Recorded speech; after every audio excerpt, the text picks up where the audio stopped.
Hello friends, welcome to my YouTube channel. तो आज हम सुनने वाले हैं सिविल इंजीनियरिंग के इम्पोर्टेंट सब्जेक्ट बिल्डिंग मटेरियल की ऑडियो बुक के बारे में। तो चलिए स्टार्ट करते हैं।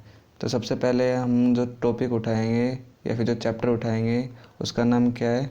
स्टोन, यानी कि पत्थर। तो चलिए स्टार्ट करते हैं। रख हौसला वो मंजर भी आएगा। क्या? रख हौसला वो मंजर भी आएगा, प्यासे के पास चल के समंदर भी आएगा। तक कर ना बैठ ए मंजिल के मुसाफिर, मंजिल में मिलेगी और मंजिल मिलने का मज़ा भी आएगा। तो इसी के साथ हम आज का पहला चैप्टर जिसका नाम है स्टोन, उसको स्टार्ट करते हैं। तो सबसे पहले अगर हम बात करते हैं स्टोन, तो स्टोन होता क्या है? आपने जनरली सबों ने स्टोन यानी कि पत्थर को देखा होगा। इन्हें किससे प्राप्त किया जाता है? तो स्टोन जो होता है उन्हें जनरली रॉक से प्राप्त किया जाता है। तो हमें मेनली किसके बारे में पढ़ना है? रॉक के बारे में पढ़ना है। तो रॉक को मेनली कितने प्रकार से क्लासीफाई किया गया है? रॉक को मेनली जो है 3 प्रकार से क्लासीफाई किया गया है। कौन कौन से क्लासीफाई किया गया है? General rock, geological classification, physical classification और केमिकल क्लासिफिकेशन। तो सबसे पहले हम जियोलॉजिकल क्लासिफिकेशन के बारे में देखते हैं। ये क्या होता है? इस क्लासिफिकेशन में जो रॉक होता है उसको मेड ऑफ ओरिजिन, यानी कि चट्टान किस प्रकार से मिलकर बनी है उसके आधार पर क्लासीफाई किया जाता है। तो जियोलॉजिकल क्लासिफिकेशन जो है उसमें भी रॉक को 3 प्रकार से क्लासीफाई किया गया है। कौन कौन से क्लासीफाई किया गया है इसमें? Igneous rock, sedimentary rock, metamorphic rock. यानी कि स्टोन को किससे प्राप्त किया गया था? रॉक से। रॉक को कितने भागों में बांटा गया था? 3 भागों में। कौन कौन से में? Geological, physical, chemical. और जियोलॉजिकल को भी 3 भागों में बांट दिया। कौन कौन से में? इग्नियस रॉक, सेडिमेंट्री रॉक और मेटामॉर्फिक रॉक। तो चलिए इनके बारे में एक एक करके जान लेते हैं। सबसे पहले बात आती है इग्नियस रॉक। तो इग्नियस रॉक होती क्या है? तो इग्नियस रॉक जो होती है, जैसे आपको पता होगा कि अर्थ जो होता है ना कि पृथ्वी, उसके नीचे जो है टेम्परेचर बहुत ज़्यादा होता है। तो जिसमें वहाँ पर जो भी कोई भी मेटल या फिर पदार्थ होते हैं वो मेल्टिंग पॉइंट में होते हैं, जैसे हम किसके नाम से जानते हैं? मैग्मा या फिर सिलिकेट के नाम से जाना जाता है। तो अर्थ सरफेस, तो फिर जहाँ पे भी अर्थ के नीचे की जो सरफेस होती है वहाँ पर कहीं पे पोरस पॉइंट होता है या फिर कहीं पे दरारें होती है, तो वहाँ पर जो होता है नीचे इस पर मैग्मा जो होता है उस पर टेम्परेचर और प्रेशर बहुत ज़्यादा होता है, तो ये ऊपर आने की कोशिश करता है। तो ये कहीं पर अर्थ सरफेस में जम जाता है। तो जमने के कारण जो हमें रॉक प्राप्त होती है, मैग्मा के जमने के कारण हमें जो रॉक प्राप्त होती है उसे किस नाम से जानते हैं हम? इग्नियस रॉक, यानी कि आग्नेय चट्टान के नाम से जाना जाता है। तो ये बात हो गई आग्नेय चट्टान यानी कि इग्नियस रॉक के बारे में। नेक्स्ट बात करते हैं कि ये जो इग्नियस रॉक है उसमें जो लावा जम रहा है वो उसकी कूलिंग लोकेशन, यानी कि वो कितनी डेप्थ पे जम रहा है, उसके अनुसार 2 प्रकार से क्लासीफाई किया गया है। कौन कौन सी क्लासीफाई किया गया है? पहला किया गया है एक्सट्रूसिव इग्नियस रॉक और दूसरा इंट्रूसिव इग्नियस रॉक। तो सबसे पहले हम बात कर लेते हैं एक्सट्रूसिव इग्नियस रॉक। ये क्या होती है? इस प्रकार की जो इग्नियस रॉक होती है उसे हम वोल्केनिक रॉक के नाम से भी जाता है। इसमें जो इग्नियस रॉक में जो पिघला हुआ लावा है वह सिलिकेट जो होता है वो अर्थ सरफेस की टॉप पर आकर जमता है, यानी कि सेट होता है। नेक्स्ट बात कर लेते हैं इंट्रूसिव इग्नियस रॉक। उससे पहले हम जान लेते हैं एक्सट्रूसिव इग्नियस रॉक जो उसके एग्जांपल कौन कौन से हैं। तो इसके एग्जांपल है basalt, trap, andesite, dacite, obsidian, pumice, rhyolite, scoria, tuff, dolerite, trachyte. कौन कौन से हैं? दोबारा सुन लेते हैं एग्जांपल। मेनली जो पेपर है उसमें ये तो पूछा जाएगा नहीं कि इग्नियस रॉक कौन से होते हैं, इनके एग्जाम्पल पूछे जाते हैं। तो इनके एग्जाम्पल क्या क्या है? Basalt, trap, andesite, dacite, obsidian, pumice, rhyolite, scoria, tuff, dolerite, trachyte. Next बात आती है इंट्रूसिव इग्नियस रॉक। ये क्या होती है? यदि पिघला हुआ सिलिकेट या फिर जो मैग्मा होता है वो सरफेस के अंदर कहीं पर सेट हो जाए तो इस प्रकार की चट्टान क्या कहलाती है? इंट्रूसिव इग्नियस रॉक कहलाती है। इसके एग्जाम्पल कौन कौन से हैं? इसके एग्जाम्पल है diorite, gabbro, granite, pegmatite, syenite, peridotite. इसको दोबारा सुन लेते हैं एग्जाम्पल क्या क्या है? Diorite, gabbro, granite, pegmatite, syenite, peridotite. यानी कि इग्नियस रॉक जो थी वो किससे प्राप्त हुई थी? लावा के जमने के कारण। और लावा के जमने के कारण की कूलिंग लोकेशन जो है जम रहा था उसके अनुसार 2 प्रकार से क्लासीफाई किया गया है। पहला है एक्सट्रूसिव इग्नियस रॉक, यानी कि अगर मैग्मा टॉप सरफेस पे जम रहा है तो उसे एक्सट्रूसिव इग्नियस रॉक कहेंगे, और यदि अगर अंदर कहीं पे जम रहा है तो उसे इंट्रूसिव इग्नियस रॉक कहेंगे। अब यहाँ पर बात आ रही है कि अंदर कहीं पे जम रहा है तो अंदर में 2 कंडीशन हो सकती है कि या तो बहुत ज़्यादा डेप्थ पे जम रहा हो या फिर कम डेप्थ पे जम रहा हो, यानी कि एक तो कंसिडरेबल डेप्थ पे जम रहा हो और एक शैलो डेप्थ पे जम रहा हो। तो इसके अनुसार जो इंट्रूसिव इग्नियस रॉक जो है उनको भी फर्दर दो प्रकार से क्लासीफाई किया गया है। कौन कौन सी है? एक तो है प्लूटोनिक रॉक और दूसरी है हाइपोबेशियल रॉक। सबसे पहले बात कर लेते हैं प्लूटोनिक रॉक। ये क्या होती है?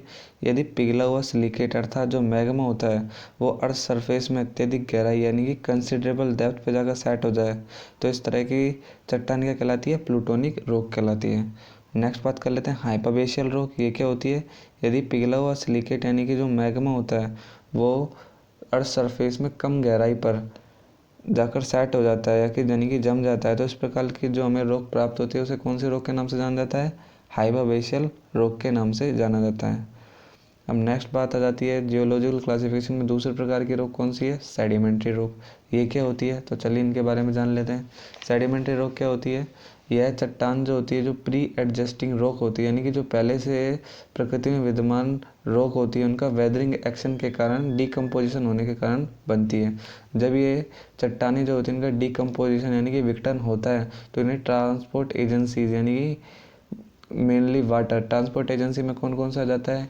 एयर आ जाती है, वाटर आ जाता है और स्नो आ जाती है। ये तीन मेन है। इसमें सबसे इम्पोर्टेंट कौन है? वाटर। तो इनमें ट्रांसपोर्ट एजेंसी मेनली वाटर जो होती है ये जो विघटन हुई चट्टानें इनको बहाकर अपने साथ ले जाती है और जहाँ पर पानी का वेग जो होता है वो कम होता है तो वहाँ पर ये जो कण होते हैं धीरे धीरे लेयर टू लेयर डिपॉजिट होते रहते हैं और बहुत सालों के बाद ये जो होते हैं वो सेटल होते होते एक चट्टान का रूप ले लेते हैं। इस प्रकार की जो चट्टान बनती है उसे हम सेडिमेंट्री रॉक के नाम से जाना जाता है। सेडिमेंट्री रॉक जो होता है किसके कारण बन रही है? मेनली वाटर के कारण बन रही है तो इन्हें किसके नाम से जाना जाता है? जलीय चट्टान के नाम से भी जाना जाता है। अब इसके इम्पोर्टेंट क्या है? इसमें इम्पोर्टेंट है इसके एग्जाम्पल। तो सेडिमेंट्री रॉक के एग्जाम्पल कौन कौन से होते हैं? इसके एग्जाम्पल होते हैं sandstone, limestone, gypsum, lignite, laterite, shale, chalk, dolomite, breccia, conglomerate और ग्रेवल। दोबारा सुन लेते हैं एग्जाम्पल।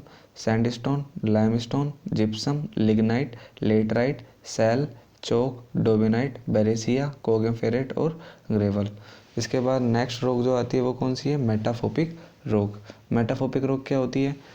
जब जो एक्साइटिंग रॉक्स होते हैं यानी कि जो इग्नियस रॉक है और सेडिमेंट्री रॉक है उनके ऊपर एक्सेस प्रेशर और एक्सेस टेम्परेचर वेरिएशन किया जाता है यानी कि उन पर बहुत ज़्यादा ताप और दाब का प्रभाव पड़ता है तो एक नए गुणों वाले चट्टान का निर्माण होता है जिसे किस नाम से जाना जाता है? मेटाफोपिक रॉक या फिर कायंत्रिक चट्टान के नाम से जाना जाता है। अब इसके एग्जाम्पल कौन कौन से होते हैं? तो इसके जो होते हैं 4 एग्जाम्पल होते हैं। कौन कौन से? Marble, quartzite, gneiss, slate. कौन कौन से? Marble, quartzite, gneiss, slate. Marble किससे प्राप्त होता है? लाइमस्टोन से। क्वार्ट्जाइट किससे प्राप्त होता है? सैंडस्टोन से। जीनिस किससे प्राप्त होता है? ग्रेनाइट से। स्लेट किससे प्राप्त होती है? शैल से। तो ये हो गया कंप्लीट कौन सा क्लासिफिकेशन? Geological classification. नेक्स्ट बात कर लेते हैं फिजिकल क्लासिफिकेशन। फिजिकल क्लासिफिकेशन क्या होता है सबसे पहले ये जान लेते हैं। तो फिजिकल क्लासिफिकेशन क्या होता है? इस क्लासिफिकेशन में जो चट्टान यानी कि रॉक होती है उनको उसके जर्नल स्ट्रक्चर के आधार पर क्लासीफाई किया गया यानी कि वो दिखती कैसे है उसके आधार पर क्लासीफाई किया गया है। किसमें? फिजिकल क्लासिफिकेशन में। फिजिकल क्लासिफिकेशन जो है उसमें भी रॉक को फर्दर 3 प्रकार से क्लासीफाई किया गया है। कौन कौन से में? अनस्ट्रेटिफाइड रॉक, स्ट्रेटिफाइड रॉक और फोलिएटेड रॉक। सबसे पहले बात कर लेते हैं हम अनस्ट्रेटिफाइड रॉक। ये क्या होती है? ऐसी चट्टानें अनस्ट्रेटिफाइड यानी कि उसमें परतें साफ दिखाई नहीं देती है यानी कि ऐसी चट्टानें जिसमें परतें साफ दिखाई नहीं देती है वो कौन सी रॉक कहलाती है? अनस्ट्रेटिफाइड रॉक कहलाती है। सभी के अब ये इम्पोर्टेंट है याद रखने की बात कि सभी जो इग्नियस रॉक होती है यानी कि आग्नेय चट्टान वो किस श्रेणी में आते हैं? अनस्ट्रेटिफाइड रॉक्स की श्रेणी में आती है। इसके बाद नेक्स्ट बात कर लेते हैं स्ट्रेटिफाइड रॉक। ये क्या होती है? ऐसी चट्टानें जिनमें परतें यानी कि लेयर्स जो होती है वो साफ दिखाई देती है वो कौन सी रॉक्स कहलाती है? स्ट्रेटिफाइड रॉक्स कहलाती है। और सभी जो सेडिमेंट्री रॉक होती है वो किस में आती है? स्ट्रेटिफाइड रॉक के अंदर आती है। नेक्स्ट बात कर लेते हैं फोलिएटेड रॉक। ये क्या होती है? ऐसी चट्टानें जिनमें उसकी लेयर्स जो होती हैं उनको एक निश्चित डायरेक्शन में स्प्लिट किया जा सकता है, यानी कि उन्हें एक निश्चित डायरेक्शन में हटाया जा सकता है। ऐसी रॉक्स को क्या कहते हैं? फोलिएटेड रॉक्स कहते हैं। और सभी मेटाफोपिक रॉक्स जो होती है वो किसकी श्रेणी में आती है? फोलिएटेड रॉक्स की श्रेणी में आती है। तो ये आपका क्लासिफिकेशन कंप्लीट हो गया। दूसरे नंबर का कौन सा? Physical classification. इसके बाद लास्ट देखते हैं केमिकल क्लासिफिकेशन। ये क्या होता है? ये जो क्लासिफिकेशन होता है केमिकल क्लासिफिकेशन, इसे हम साइंटिफिक क्लासिफिकेशन या फिर इंजीनियरिंग क्लासिफिकेशन के नाम से भी जाना जाता है, क्योंकि इसमें जो रॉक्स जो होते हैं उसको जो क्लासिफाई किया जाता है उसमें मेन केमिकल कंपाउंड कौन सा उपस्थित है उसके अनुसार क्लासिफाई किया जाता है। तो केमिकल क्लासिफिकेशन जो होता है उसमें रॉक को मेनली 3 प्रकार से क्लासिफाई किया जाता है। कौन कौन से में? आर्जिलियस रॉक, सिलीसियस रॉक और कैल्सीरियस रॉक। तो चलिए इनके बारे में एक एक करके देख लेते हैं।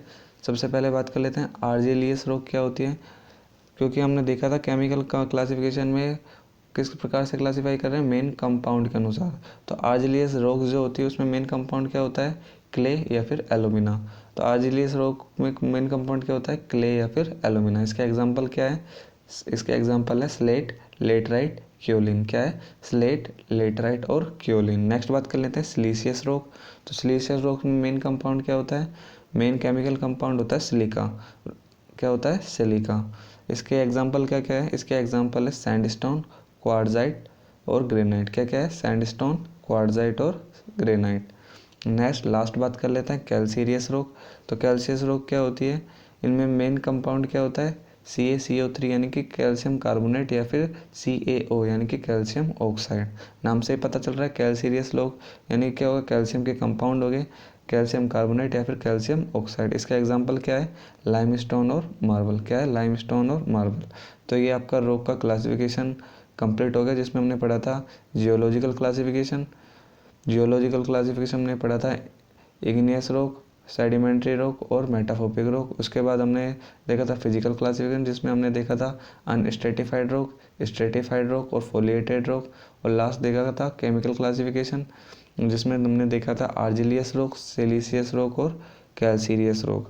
अब नेक्स्ट जो बात होती है कि जो रॉक होती है उसमें मिनरल कंपोजिशन के अनुसार भी 2 प्रकार से क्लासिफाई किया जाता है, यानी कि रॉक में कितने मिनरल है, यानी कि एक रॉक में एक ही तरह का मिनरल है या फिर ग्रुप ऑफ मिनरल है, उसके अनुसार भी रॉक को क्लासिफाई किया जाता है। कितने भागों में? 2 भागों में। कौन कौन से में? एक तो है मोनो मिनरल रॉक यानी जिसमें एक ही मिनरल उपस्थित होता है, और एक है पॉली मिनरल रॉक जिसमें एक से ज़्यादा मिनरल उपस्थित होते हैं। जैसे मोनो मिनरल रॉक जो है उसके एग्जाम्पल क्या क्या हो जाएंगे? उसके एग्जाम्पल हो जाएंगे क्वार्ट्जाइट रॉक। क्वार्ट्जाइट रॉक में कौन सा मिनरल उपस्थित होता है? Quartz mineral. याद रखने की बात है, बहुत ज़्यादा इंपॉर्टेंट है, बहुत बार कंपटीशन में पूछ लिया गया है। तो क्वार्ट्जाइट रॉक में कौन सा मिनरल उपस्थित होता है? Quartz mineral. मार्बल रॉक जो होती है उसमें कौन सा मिनरल उपस्थित होता है? Calcite mineral. और जिप्सम रॉक होती है उसमें कौन सा मिनरल उपस्थित होता है? सबसे इंपॉर्टेंट है, इसमें जिप्सम रॉक में जिप्सम मिनरल ही उपस्थित होता है। इसके बाद नेक्स्ट बात करते हैं पॉली मिनरल रॉक, यानी जिसमें एक से अधिक मिनरल उपस्थित होते हैं। इसके एग्जाम्पल कौन कौन से हैं? इसमें आ जाएंगे ग्रेनाइट, बेसाल्ट, लाइमस्टोन, सैंडस्टोन और स्लेट। तो ये बात हो गई क्लासिफिकेशन ऑफ रॉक की। तो आज के लिए इतना ही। इसके बाद देखते हैं हम नेक्स्ट पार्ट में। Thanks for watching. Thank you.